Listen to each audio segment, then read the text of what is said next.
Salam kerahiman.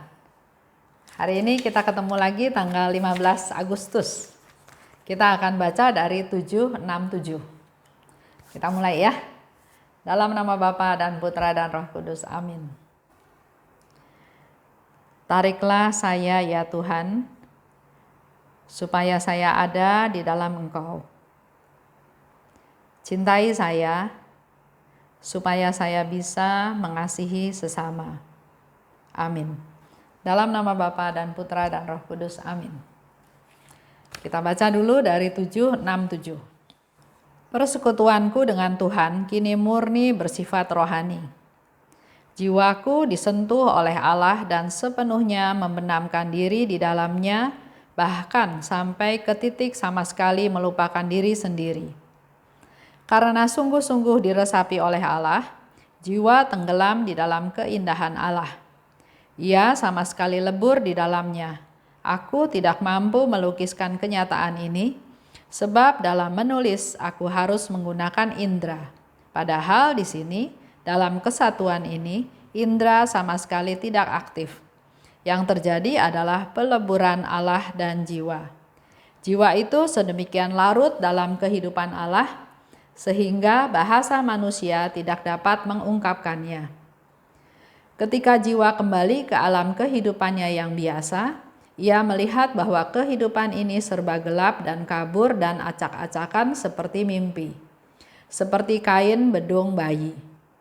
Pada saat-saat seperti itu, jiwa hanya menerima dari Allah karena ia sendiri tidak mampu berbuat sesuatu. Ia bahkan tidak dapat melakukan usaha yang paling ringan sekalipun. Sehingga segala sesuatu yang ada dalam dirinya dikerjakan oleh Allah.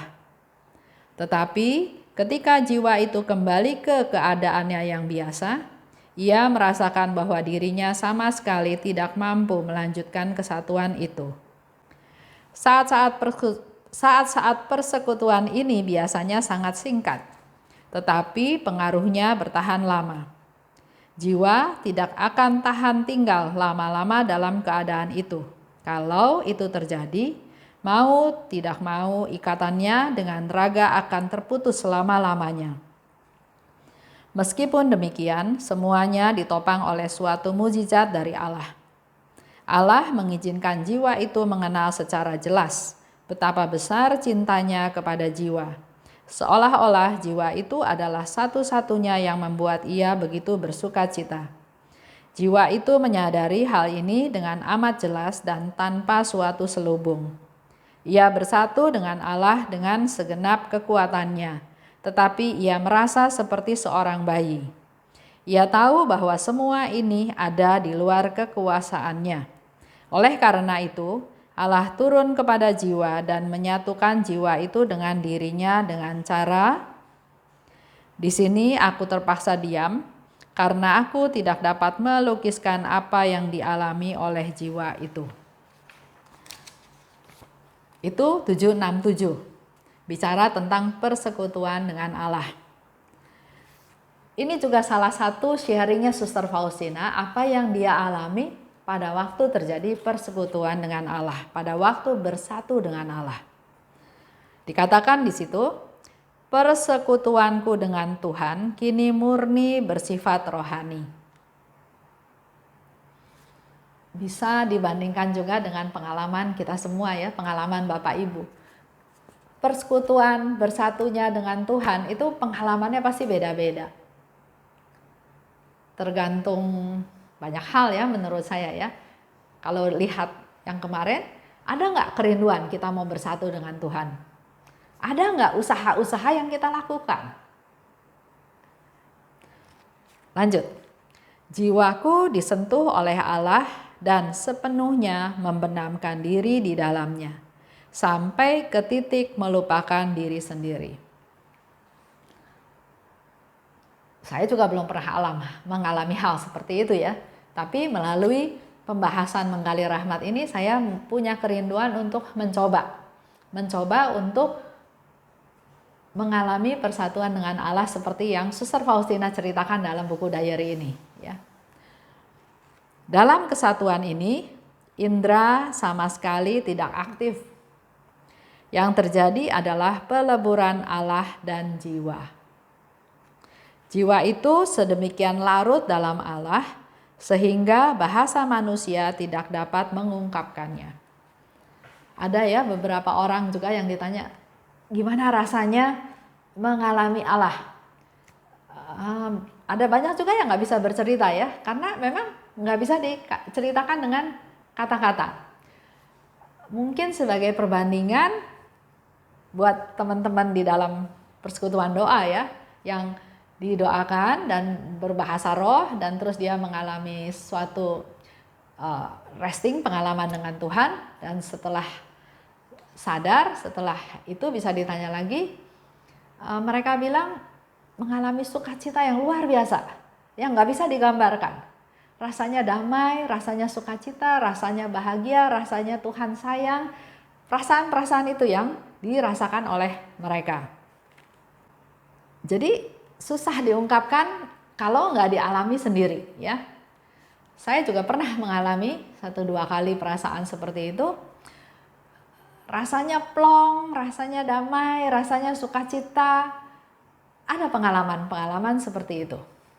Tapi kalau suruh menjelaskan, menggambarkan, ya nggak bisa ditulis dengan kata-kata ya. Hanya bilang ya damai yang seperti apa yang nggak bisa diceritakan. Ketika jiwa kembali ke alam kehidupannya yang biasa. Dan ia melihat bahwa kehidupan ini serba gelap dan kabur dan acak-acakan seperti mimpi. Suster Faustina cerita pada waktu melihat keadaan kembali kepada kehidupan yang biasa, dia melihat kehidupan ini serba gelap, acak-acakan, kabur seperti mimpi. Ya. Pada saat seperti itu, jiwa hanya menerima dari Allah karena ia sendiri tidak dapat berbuat sesuatu. Betul-betul dikuasai Allah, berserah pada Allah, mengandalkan Allah. Jadi jiwa itu nggak bisa melakukan apa-apa. Ia bahkan tidak dapat melakukan usaha yang paling ringan sekalipun. Segala sesuatu yang ada di dalam dirinya dikerjakan oleh Allah. Saat persekutuan ini biasanya sangat singkat, tapi pengaruhnya bertahan lama. Ya, kita kalau menerima urapan pencurahan Roh Kudus, kita merasakan juga sesaat, tapi sukacitanya menggebu-gebu ya, begitu besar sukacitanya. Jadi biasanya sangat singkat pengalamannya, tapi pengaruhnya bisa bertahan lama. Allah mengizinkan jiwa itu mengenal secara jelas betapa besar cintanya kepada jiwa. Seperti selubung dibuka ya, bahwa Allah itu begitu mengasihi kita. Seolah jiwa adalah satu-satunya yang membuat dia bersukacita. Dan jiwa itu menyadari dengan sangat jelas dan tanpa suatu selubung. Ia bersatu dengan Allah dengan segenap kekuatannya, tapi ia merasa seperti seorang bayi. Ia tahu bahwa semua itu di luar kekuasaannya. Jadi Suster Faustina di sini men-sharingkan pada waktu dia bersatu dengan Allah, dia nggak bisa melakukan apapun, hal sekecil apapun. Semuanya dilakukan karena Allah yang bekerja, karena Allah yang berperan dalam kehidupan tersebut. Dan di akhirnya dikatakan di sini, aku terpaksa diam karena aku tidak dapat melukiskan apa yang dialami oleh jiwa itu. Jadi pengalaman bersatu dengan Allah itu memang nggak bisa diceritakan dengan kata-kata ya, nggak bisa dengan tulisan. Pengalaman itu dialami pribadi dengan pribadi, antara pribadi saya dengan Allah. Pengalaman itu pengalaman yang sangat-sangat pribadi. Jadi nggak bisa di-sharingkan. Yang bisa adalah kita mengalaminya. Jadi antara apa yang dialami oleh jiwa dan Allah, hanya jiwa itu yang bisa tahu. Pengalaman seperti apa yang dia alami bersatu dengan Allah. Contoh ya, ada kakek nenek. Ada kakek nenek, sudah sama-sama tua, sudah sama-sama pikun, sudah yang satu di kursi roda, yang satu sudah terlentang di ranjang. Jadi memang sudah dalam posisi yang sangat tua ya. Ngomong juga udah capek istilahnya ya, karena sudah sangat tua. Tapi yang dilakukan oleh mereka adalah mereka selalu bergandengan tangan. Diam, nggak banyak obrolan, nggak ada kata-kata, nggak ada percakapan, nggak ada pembicaraan, tapi si kakek nenek ini merasakan sukacita. Kalau kita lihat wajahnya, wajah baik wajah si kakek maupun wajah si nenek, walaupun tidak saling berpandangan, cuma saling bergandengan tangan, mereka menunjukkan rasa yang sukacita, yang gembira, yang bahagia, yang damai, yang nyaman. Dengan berpegangan tangan, si nenek yang diranjang, dia sadar, dia tahu ada tangan suaminya. Dia bisa berpegang pada suaminya. Dia tahu suaminya mendampingi dia. Dia tahu suaminya mengasihi dia. Dia tahu ada suaminya yang memperhatikan dia. Begitu pula si kakek, si suami. Dengan menggandeng istrinya, dia mengasihi istrinya, dia menemani istrinya, dia tahu dia juga nggak sendirian di sini. Dia mengingat masa lalunya, perjuangannya, mereka berdua. Jadi dengan bergandengan tangan tanpa kata-kata, mereka berdua sungguh-sungguh merasakan sukacita yang nggak bisa diceritakan.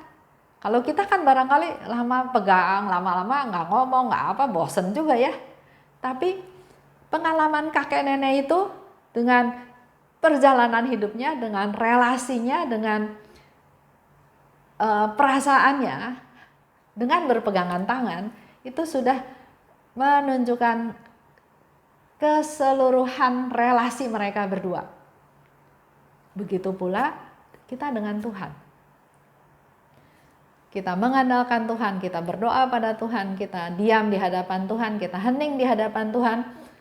Kita membuka diri biar Tuhan yang jamah, biar Tuhan masuk ke dalam diri kita, semuanya diserahkan pada Tuhan, maka kita juga akan bisa mengalami perasaan tersebut.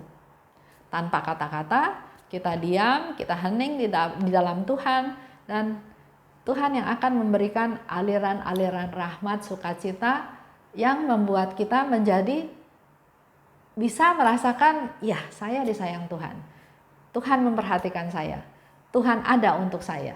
Tuhan pelihara saya. Dan seterusnya dan seterusnya. Itu sedikit cerita yang dialami oleh si kakek nenek. Ada kebersamaan, ada persatuan tanpa kita harus berbicara ya, bercerita. Mari, menjadi tugas kita adalah kita perlu sedia waktu untuk bersatu dengan Tuhan. Seperti kemarin saya ceritakan, kita harus punya kerinduan dan punya keinginan untuk melaksanakan. Ada stepnya yang harus kita lakukan. Ya. Yang kedua, selain keinginan untuk bersatu dengan Tuhan, kita juga punya keinginan, punya kerinduan untuk berdialog dengan Tuhan, untuk ngobrol dengan Tuhan, untuk bercerita kepada Tuhan apa yang kita alami. Dan yang ketiga, kita perlu hening, perlu diam di dalam Tuhan. Mari kita praktekkan ya dalam masa COVID ini. Kebetulan nggak terlalu banyak pekerjaan, nggak terlalu banyak yang harus dilakukan, nggak terlalu banyak aktivitas di luar. Mari kita pakai waktu kita untuk lebih dekat dengan Tuhan, supaya bisa bersatu dengan Tuhan. Baik, kita tutup ya dalam doa penutup. Dalam nama Bapa dan Putra dan Roh Kudus, amin. Allah yang maha baik dan maha kuasa, berulang-ulang kali kami tahu Tuhan, Engkau ingin menyatukan diri dengan kami. Kami manusia berdosa, manusia yang tidak layak, tapi kasih-Mu, belas kasih-Mu, rahmat-Mu, pengampunan-Mu lebih besar daripada apa yang sudah kami lakukan. Oleh sebab itu Tuhan, limpahkanlah kami kerinduan untuk ingin bersatu dengan Engkau. Kami menyediakan waktu yang terbaik untuk bersatu dengan Engkau, untuk ngobrol dengan Engkau Tuhan, dan terutama juga untuk hening di hadapan-Mu, supaya kami sungguh bisa merasakan Engkau hadir, Engkau ada. kami sungguh bisa merasakan kasih-Mu yang Kau limpahkan kepada kami dalam hidup kami sehari-hari seperti yang kami alami. Terima kasih Tuhan atas semua rahmat yang Kau berikan. Kemuliaan kepada Bapa dan Putra dan Roh Kudus seperti pada permulaan, sekarang, selalu, dan sepanjang segala abad. Amin. Dalam nama Bapa dan Putra dan Roh Kudus. Amin. Salam kerahiman.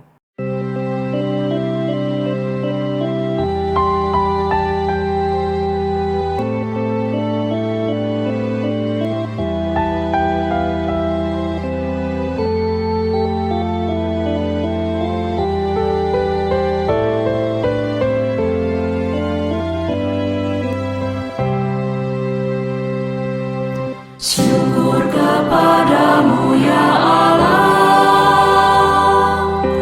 karena Engkau mengelilingi hidupku dengan perhatian-Mu yang mesra dan penuh kasih. Syukur kepadamu ya Allah,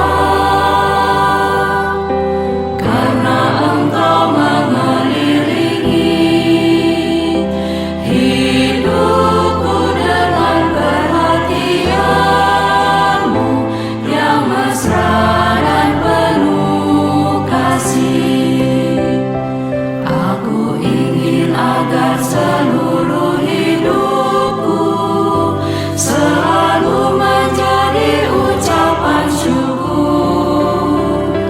Ya Allahku, kepadamu ku serahkan seluruh jiwa dan ragaku ini.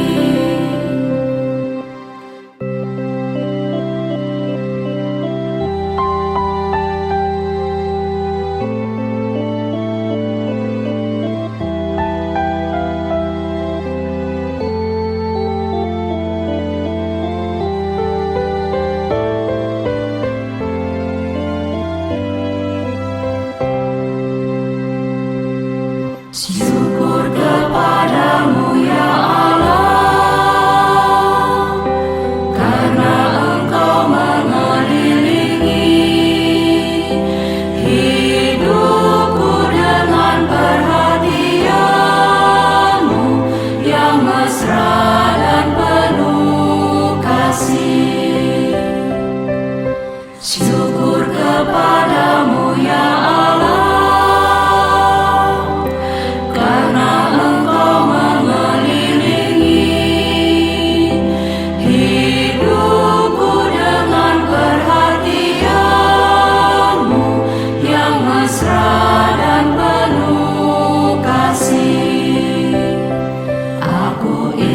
agar seluruh hidupku selalu menjadi ucapan syukur.